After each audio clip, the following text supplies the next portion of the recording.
Lagos, Nigeria. Good morning to you, Lagos, wherever you are. Thank you for remaining with us here on Nigeria Info. I'm Sheriff Quadry. We got about 50 more minutes to go on the show today, and you can watch live right now on Facebook and on YouTube. Dr. Monday Ubani joins me right now via the telephone. He's been keeping eyes on the constitutional review exercises going across the country. Dr. Ubani, people may be shocked that I'm calling you doctor, but this is how it's going to be, eh? Good morning to you, sir. How are you this morning? How are you this morning? I'm very well. We're struggling to hear you, though. You sound muffled a little bit. Okay, are you hearing me now? Yeah, it's better a little bit. It's better. Okay, thank you. Thank you very much. Good morning to you and good morning to our esteemed listeners. It's still a bit muffled. Are you using your hands free? I am using one thing. Maybe let me remove it. Okay, please.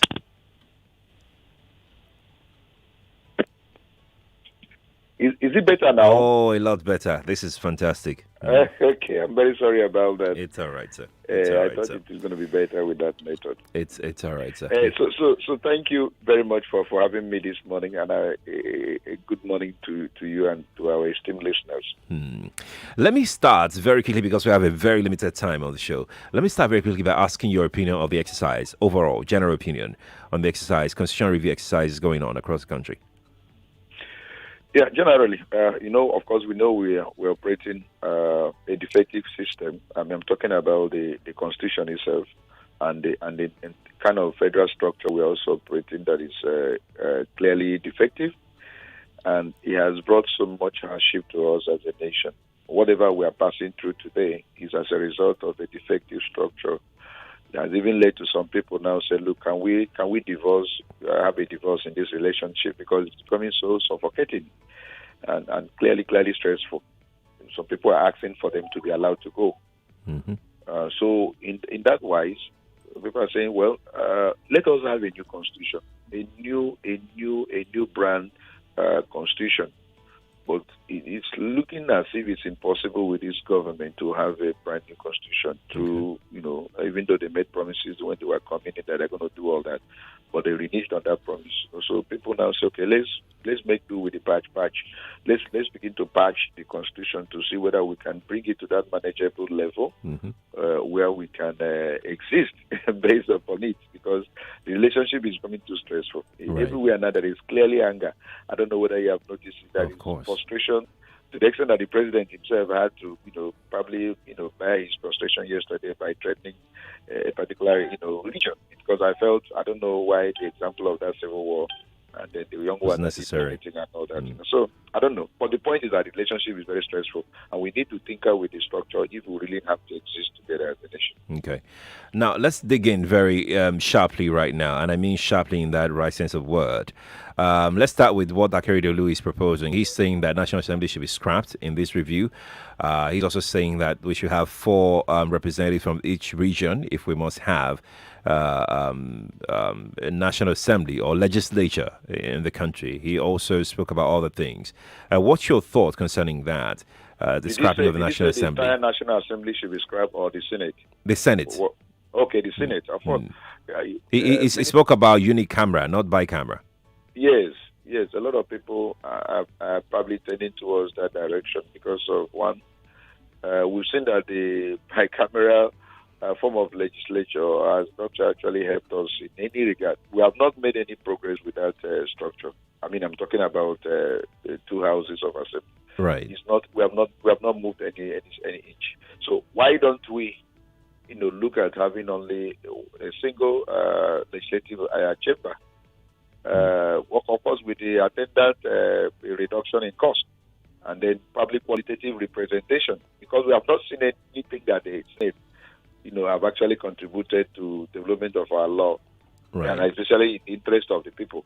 So this Friday, there's going to be a judgment that will be delivered based upon the case I took to court against the National Assembly, because I felt they become a drain pipe on our treasury. So I told the court that the court now should declare that they have no right whatsoever to fix their salaries and allowances. That is a body that is created for that purpose. So I've just been called that the judgment will be delivered this Friday. So I'm hoping that particular judgment will streamline the issue of cost, concerning the National Assembly has become a drain pipe.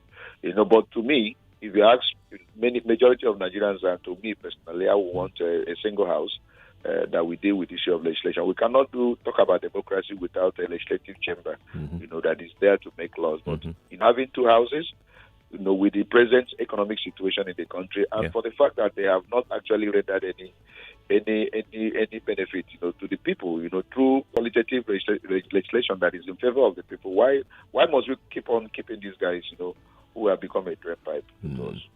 He said that even the ones that we're going to have at the end of the day should be part-time, not full-time.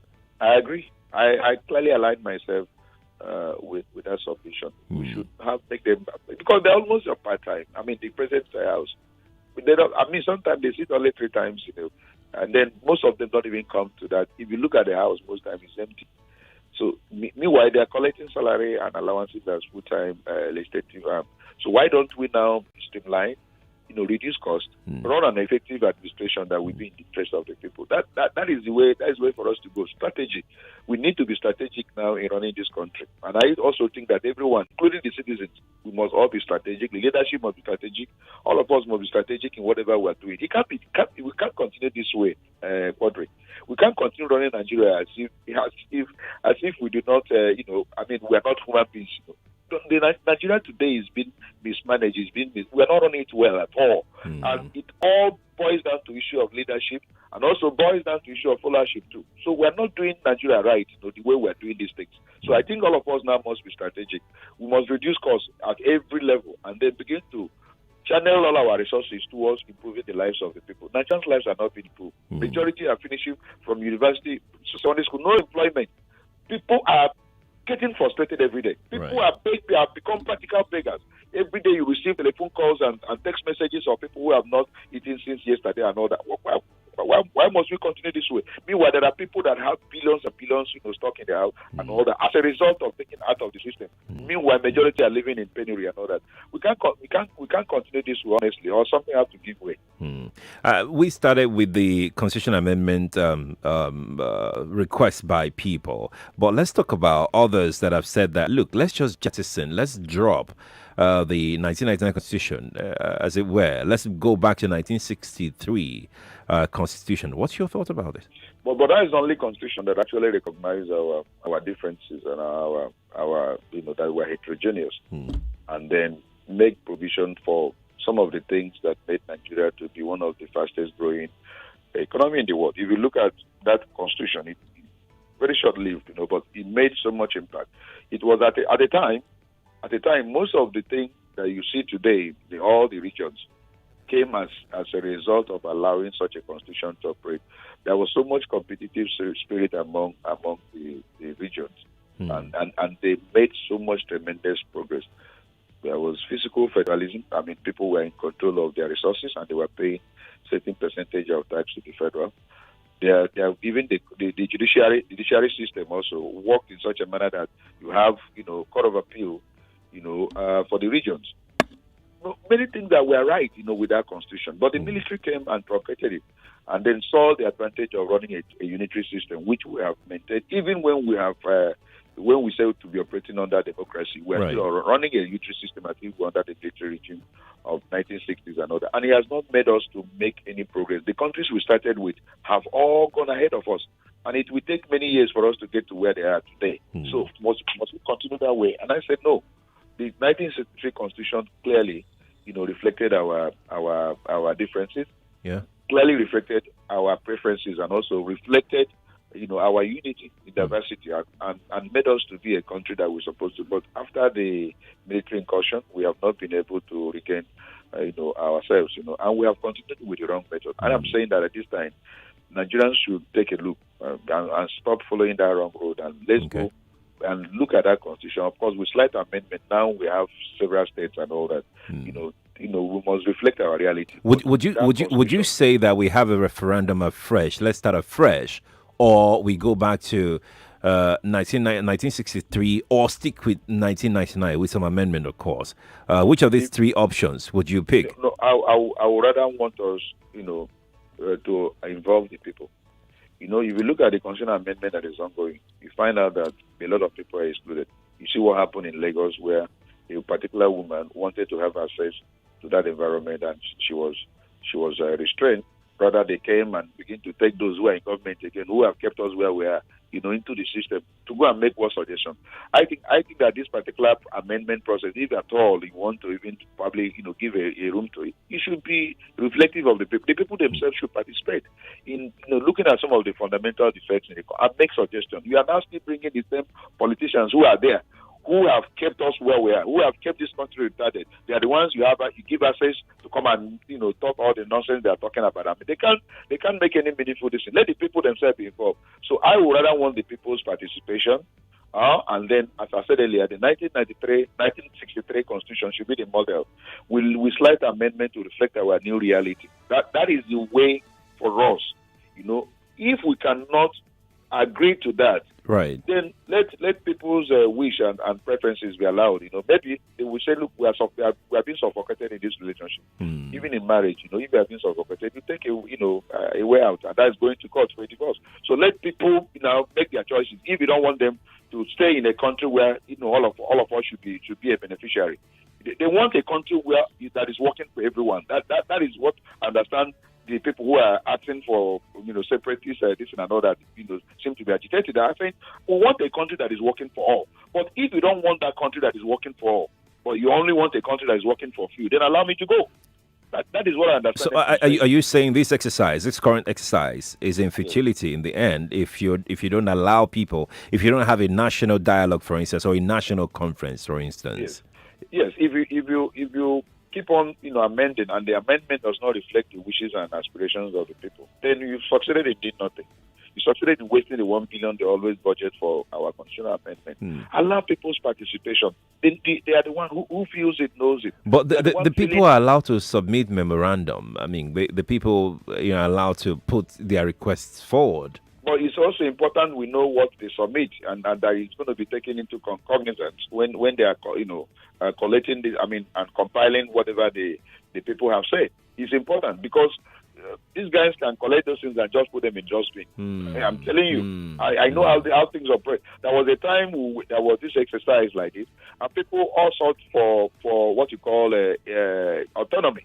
The autonomy of the local government, and that was the feeling all over the country. But these guys came out with a verdict that they would not like the local government to be autonomous, and that's contrary to the submission and majority aspiration when this amendment process took place. If you remember, a few years ago and all that. So I want a situation where the people's wish, the people's aspiration, the people's interest and preferences will be taken into cognizance, and not that of the few political elites that have kept us where we are. They are the ones still superintending. They are the ones deciding which one they will take and the one they will leave and all that. Right. I don't think that is a proper way for us to go, because you are just bottling up all this frustration, and there must be a way for it to come up, and it comes up in such a manner that is very destructive, and that is what is actually going on all over the country. There is enough frustration, and there is enough manifest of that frustration now, and we are now seeing that the country is clearly insecure, and so we cannot continue to allow such to continue. For us as a nation, because it's not healthy. Right. Not healthy. Right. If you're just joining us, you're welcome. It's the Morning Crossfire. Dr. Monday Ubani is on the show with me this morning, 16 past the hour of 8. We have about a few more minutes to go before we wrap up on this conversation. But you can join us right now. We're live on Facebook. We're also live on YouTube. We're streaming live on those two platforms. Let me know what you think about our conversation concerning the Constitutional Review. If you think that is an exercise in futility, if you have any trust in the review process, if you've been part of the review process as well, feel free to join the conversation today. 0700 993 993 993 and 01 465 7190. These are the two studio lines that we are working with this morning. Please, when you're calling, turn off your radio. It's very important that you do that. Very, very important. Christopher Tebi, I think, on Facebook says, as far as I'm concerned, a constitutional review is another scam set up by the same set of greedy politicians in this government. It seems to not have any belief or trust in the outcome whatsoever of the constitutional review. Christopher, thank you. Let's speak with Sam, who is calling us from Fadi. Sam, good morning to you. Sam, you are live on radio. Good morning. Good morning, sir. Morning to you. Good morning to the barrister in the studio. Thank you, sir. Congratulations for your new rank. Thank you, sir. Every hard work must surely be rewarded. and God will continue to elevate you in Jesus' name. Amen, sir. Amen, sir. Yes, the point is that they say democratic government is government of the people, for the people, and by the people. Now, you have said that in one of the so-called amendments of the Constitution, it was granted that local government should be given autonomy, but they threw that into the dustbin. Now, in a situation where the people decided what they want, and the same House, whether Senate or National Assembly, decided not to implement the people's wish, what should the people do? Should they allow them to remain there? Because I remember when there was a coup in Russia by then, the people in the parliament refused to move out of the parliament. They occupied the place. They said, soldiers, you are here, come and kill us. And eventually they didn't. So what action should the people take to make sure the National Assembly obey their wish? That is my question. Thank you very much. And that's very, very valid, Dr. Ubani. That's very valid, because I'm going to ask you initially, like, look, this exercise that we're doing right now, what happens afterwards? What happens if what you put in your request, and must it? Who says that the National Assembly must take in everything that they get? I mean, who determines what goes into the amendment and what stays out? They are the one that will determine that again. That's why people are saying that this particular exercise is a clearly exercise in futility, because it would not be reflective of the wishes of the people. It's actually the wishes of those. But can they take everything though? Can they take everything? Is it realistic? They don't need to take everything, but they will know. They should know where is pinching everyone. There are some basic things that are clearly not not in our interest. I'm talking about reducing the load that the federal government is carrying. Okay. We need to devolve power. True federalism. Issue of devolution is very important, sir. Mm-hmm. Issue of financial federalism. I mean, when physical federalism. Yeah. Is that again is very key. Mm-hmm. The issue of local government administration, how we want it. Do we want the states to be creating local government, or should it be left to the federal government to be the one creating and also funding it? We should be able to determine that, because the governance at the grassroots level is very critical for us to develop as a nation. If we don't get it right at local government level, with the administration there, we will not be able to probably talk about development. The issue of insecurity today starts from the local government first and foremost. Can we get that local government administration right in every parameter, sir? So we must decide that issue. That again is very important. The issue of key infrastructure. I mean, things like power. Must we allow the federal government to be the one generating, transmitting, and then distributing? Can't states determine their energy need? And so we need how many kilowatt, whatever we need and all that, and then generate it, transmit it, and distribute it. Why must it be that the federal government, when you generate, you transmit it to a particular this and all, and then they not start distributing, and whether they need it at that level, it doesn't matter. No, we can't continue this way. So these are key things, among other things. We should sit down and be strategic now and know what is actually defective about us as a nation, and key into it and decide it decisively, and then come up with something that will be beneficial to the people. That is what I think. Not that everything will go in, but those things that are very key for our national development and for our own benefit should be the one that should actually take a priority. Before we go, Dr. Ubani, you've just been elected as a chairman of SPIDO, a section on public interest and development law of the MBA. And you have said that you're ready to jump into action. What are your plans, really? Tell me about your plans to steer this. Briefly, that is the section that deals with members of the public. Yeah. Every other thing, is about us. But this one is that we have to liaise with the people. We need to know what are the needs of the people. We need to be a voice for the voiceless. We need to actually ensure that the legal profession itself, has the interest of the people at heart. Mm-hmm. The people must feel our impact, and that is a section that is like a liaison with the people. So we are going to be strategic. We are going to set out within a week, maybe 2 or 3 weeks. You'll be able to hear some of the things we are planning to do in order to make sure that the people restore their confidence on on our profession, because at the time, a lot of people were beginning to doubt, about the legal profession and Right. begin to say certain things that are negative, Right. and we became like we were moribund. People were no longer paying interest to what with the legal profession that we all know previously. So I have been opportune now and I'm to be given that position for 2 years. I'm going to run it, and I will make sure that the people feel the impact of the legal profession, that we are here for the people, that we are a voice to the voiceless, and some of the violations of their fundamental human rights will be taken care of by the legal profession. I mean, all legal practitioners all over the country. There is an app we develop, which has been developed by a lawyer. Okay. It is Shorosoke. Let you speak out. Okay. Any person's right that has been violated, you'll be able to use that app to report that violation, and any of the branches of Nigerian Bar Association will come in to ensure there's a remedy for that violation of rights. In short, Quadry, people will feel the impact of the legal profession within these 2 years that God has given me the opportunity. Dr. Ubani, congratulations to you on your new position. Thank you so much for joining us on Crossfire today. I appreciate your time. I really do. My pleasure. All right. My pleasure. There you go, Lagos. We'll go on a break right now. When we return from the break, we'll return to our conversation earlier this morning about the statement made by President Muhammadu Buhari. Stay here on Nigeria Info.